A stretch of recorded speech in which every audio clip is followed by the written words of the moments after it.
Hello friends, myself Dr. Sabita Kumari, Senior Consultant Obstetrics and Gynecology, Delhi NCR। आज का हमारा topic है कि हम क्या खाए पिए कि हमारा ब्रेस्ट मिल्क बढ़े। डिलीवरी के पश्चात ये बहुत बड़ा चैलेंज होता है नई माँओं के लिए, स्पेशली जिनका पहली बार बच्चा हुआ है।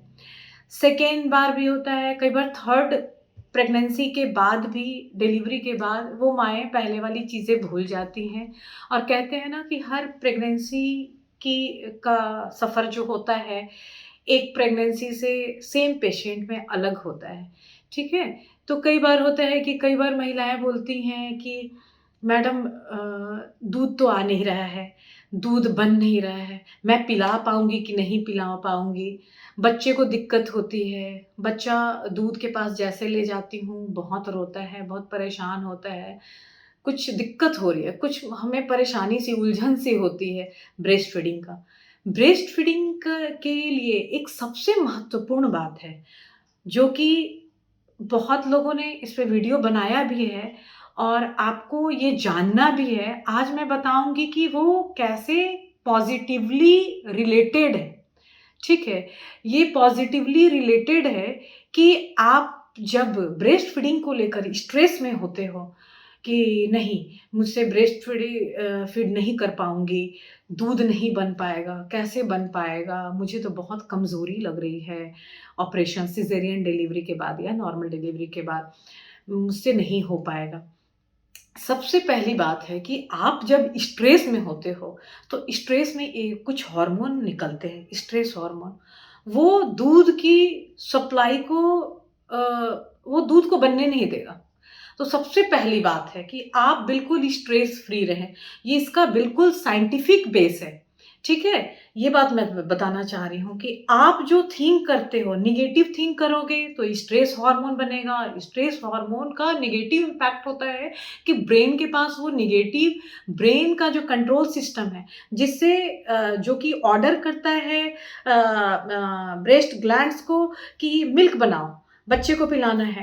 तो ये जो सिस्टम है ना, ये सारा सिस्टम इंटरप्ट हो जाता है बुरी तरीके से। तो सबसे पहली चीज़ है कि आपको स्ट्रेस फ्री होना है। आपको बिल्कुल पॉज़िटिव होना है कि नहीं, बिल्कुल सारी माँ, ये तो नेचुरल चीज़ है, मुझे भी ब्रेस्ट मिल्क आएगा, मैं भी अपने बच्चे को ब्रेस्ट फीड कर पाऊँगी। आप ऐसा सोचेंगी तो आप ज़रूर ब्रेस्ट फीड कर पाएँगी, एक चीज़ ये। दूसरी चीज़ ये है कि ब्रेस्ट को से सिग्नल जाना बहुत ज़रूरी है ब्रेन को कि हमें मिल्क बनाना है। अब ये सिग्नल जाएगा कैसे? ये सिग्नल तब जाता है जब आप अपने बेबी को बहुत प्यार से अपने स्किन टू स्किन अटैचमेंट के साथ आप बेबी को अपने ब्रेस्ट से लगाते हैं, जिसको लैचिंग कहते हैं। लैचिंग भी बताऊँगी कैसे करते हैं, ठीक है?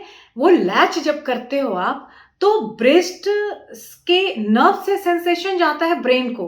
ब्रेन को इंस्ट्रक्शन मिलता है कि ग्लैंड को ऑर्डर करो। ये साइकिल है, ऐसे चलता है। ब्रेस्ट से ब्रेन को गया, ब्रेन अगेन ब्रेस्ट को ऑर्डर करता है कि मिल्क बनाओ, बेबी को ज़रूरत है मिल्क की, ब्रेस्ट मिल्क की, ठीक है? तो जब आप बेबी को लैच करते हैं और अपने स्किन टू स्किन, कहते हैं कि बेबी जब होता है तो मदर को कि थोड़े कंफर्टेबल पोजीशन में आकर बेबी का सिर्फ निक्कर पहना हो बेबी और पूरा स्किन टू स्किन कांटेक्ट देते हैं, जिससे बेबी वार्म रहे।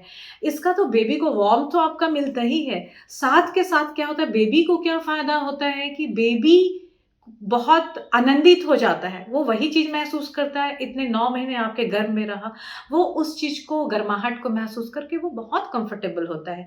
और दूसरी चीज़ क्या होता है कि वो जब बेबी आपके कॉन्टैक्ट में आता है तो आपका स्ट्रेस फैक्टर, कई बार ऐसा होता है कि डिलीवरी के बाद हम लोग बेबी को मदर के एब्डोमेन पे जब रखते हैं तो उस दौरान एब्डोमेन पे रख के हम लोग स्टिच भी लगाते होते हैं नीचे, पेशेंट को पेन तक नहीं पता चलता है।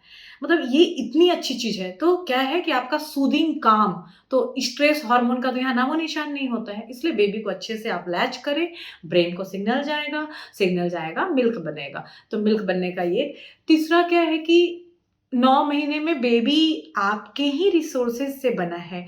आपका प्रोटीन, आपका मिनरल्स, आपका विटामिन्स, आपका कार्बोहाइड्रेट, आपका फैट, इन चीज़ों का इस्तेमाल करके एक बेबी, एक नया जीव बना है। तो ये चीज़ें आपके शरीर से कमी हो गई, तो आपको बहुत ज़्यादा वीकनेस लगता है पोस्ट डिलीवरी, तो आपको अपना डाइट ए ग्रेड का रखना है, बिल्कुल। और डाइट में रिस्ट्रिक्शन नहीं करना है। कई घर में बुजुर्ग लोग होते हैं, बोलते हैं कि नहीं अभी दूध पिलाना है, ये नहीं खाना है, वो नहीं खाना है, ऐसे नहीं खाना है। नहीं, रिस्ट्रिक्शन नहीं है। हाँ, कुछ चीज़ों का है। क्यों? क्योंकि आप जो भी खा रहे हो, ऐसा नहीं है कि वो खाते ही बेबी के पेट में चला जाएगा। पहले हम खाते हैं, आंतों में खाना जाएगा, खाना पचेगा बहुत सारे जूस से, फिर जाता है वो ब्लड बनता है, ठीक है? एब्ज़ॉर्ब होकर ब्लड बनता है। फिर ब्लड ब्रेस्ट मिल्क फिर ये ब्लड वेसल्स के थ्रू ब्रेस्ट को पहुँचता है और इस ब्लड से फिर मिल्क बनता है, ठीक है? तो इस तरह से वो डायरेक्ट आपने जो खाया वो बेबी को नहीं जाता है, ठीक है ना? आपने जो भी डाइजेस्ट कर लिया है, वो वही बनेगा ब्लड और उसी से फिर मिल्क बनता है और जो आपने डाइजेस्ट नहीं किया वो निकल जाता है स्टूल के थ्रू, ठीक है? तो इसमें परेशान होने की ज़रूरत नहीं कि हमें दही नहीं खाना है, हमें दाल नहीं खाना है, हमें खट्टी चीज़ें नहीं खाना है, बेबी वॉमिटिंग करेगा, बेबी को लूज़ मोशन हो जाएगा, बेबी को प्रॉब्लम हो जाएगा, बेबी को गैस बनेगा। गैस-वैस बनने का एक अलग ही स्टोरी है, ठीक है? वो पीडियाट्रिशियन बहुत अच्छा आपको एक्सप्लेन करेंगे, बच्चे के डॉक्टर जिनके पास आप वैक्सीनेशन वगैरह के लिए जाती हैं, उसका एक अलग स्टोरी है। लेकिन ऐसा नहीं कि आपके खाने-पीने से बेबी को ऐसे हो गया, ठीक है ना? तो इस तरह से ब्रेस्ट मिल्क बनता है, तो वो डायरेक्ट बेबी को नहीं जाता है, इसलिए आप खाना रिस्ट्रिक्ट नहीं करें। आप सब कुछ खाएँ जिसमें आपको बहुत अच्छा अगर नॉन-वेज लेती हैं, तो आप बिल्कुल नॉन-वेज लें। हाँ, बहुत स्पाइसी, बहुत तीखा नहीं लीजिए, उससे क्या होगा कि आपका पेट गड़बड़ हो जाएगा। आपका पेट गड़बड़ होगा, आपको लूज़ मोशन होगा, आपका पेट दर्द होगा, तो आप ही कंफर्टेबल नहीं होंगे, तो बेबी को कंफर्टेबली मिल्क कैसे पिला पाएँगी? तो आपको बहुत स्पाइसी नहीं लेना है, बिल्कुल फ्रेशली होममेड बाहर का कैन्ड फूड और एरेटेड ड्रिंक्स वगैरह, कोल्ड ड्रिंक्स वगैरह होते हैं या कैन जूस जो होता है, ये सब चीज़ें अवॉइड करनी है, ठीक है? और घर का बना हुआ सब कुछ आपको खाना है। आपको दूध जिसमें ऐसे डाइट जिसमें बहुत कैल्शियम हो, क्योंकि दूध में कैल्शियम प्रचुर मात्रा में जाती है। कहते हैं कि दूध जितना स्ट्रॉन्ग होगा, कैल्शियम, विटामिन डी जितना बेबी को मिलेगा, उसके बोन्स उतने ही स्ट्रॉन्ग होते हैं। ठीक है ना? बोन स्ट्रॉन्ग है तो बोन पे ही सारा बॉडी होता है, स्टैंड करता है, तो उसका अच्छा होना बहुत ज़रूरी है। तो आप मिल्क मिल्क प्रोडक्ट्स बहुत अच्छे से लें, जितना आप डाइजेस्ट कर सकती हैं। मिल्क के बहुत सारे फॉर्म में हम कन्वर्ट करके ले सकते हैं। दूध, कई लोग बोलती हैं कि दूध नहीं पचता है मैडम, तो कोई बात नहीं है, दूध नहीं पचता, आप उसके खीर बना लें, सेवइयाँ बना लें, ठीक है? दही लें, दही तो बहुत अच्छा प्रोबायोटिक का काम करता है, आपके गट को हेल्दी रखता है। तो जब आपका फूड पाइप हेल्दी हो, तो आप जो भी खाएँगी सब कुछ पचा सकती हैं और सारे ये इसके पोषक तत्व आपके दूध में के थ्रू आपके बच्चे को मिल रहा है। तो अल्टीमेटली बच्चे आपकी भी सेहत बन रही है और बच्चे का भी सेहत बन रहा है। प्रोटीन के लिए आप सारे लेग्यूम्स लें, छिलके वाले दाल लें तो बहुत अच्छा है। एक गॉड फैमिली का होता है, जैसे गवार फली वगैरह हो गया और मूँगफली टाइप की चीज़ें हैं। इन सब चीज़ों को का सेवन आप ज़्यादा करें। सोयाबीन की बड़ियाँ को डिफ़रेंट फ़ॉर्म में आप ले सकती हैं।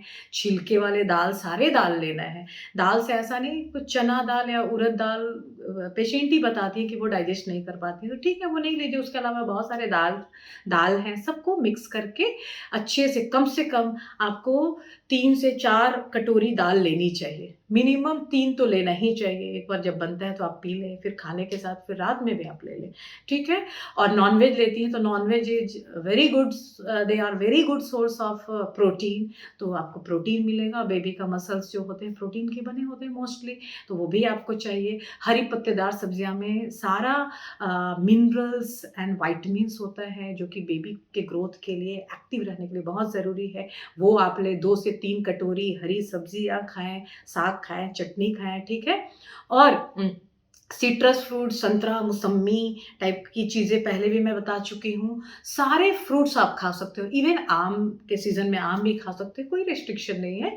ये है कि आप आपका गट कितना स्ट्रांग है, आप कितना पचा पाते हैं। आपने पचा लिया, वो ब्लड में जाएगा, ब्लड के थ्रू बेबी को जाएगा और इस तरह से बेबी का पोषण बहुत अच्छा होगा। ठीक है? तो आज के इसी जानकारी के साथ आज के लिए धन्यवाद।